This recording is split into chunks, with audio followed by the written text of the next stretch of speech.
ภารกิจสำเร็จสมบูรณ์การมาถวายไม้กวาดให้แก่เขาดงคัสสิริ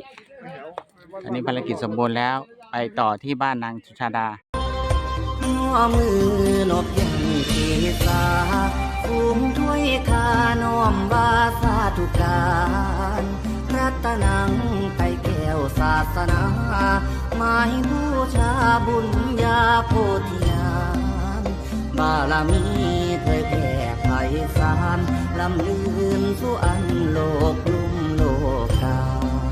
อาราธนานมัสการสักการะจิตกายวาจาขาบขมาการนี้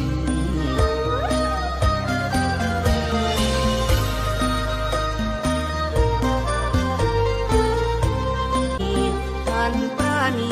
มั่งมีเมตตาอุบาใดได้ดำรงศาสนา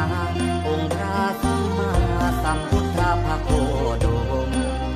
พวงประชา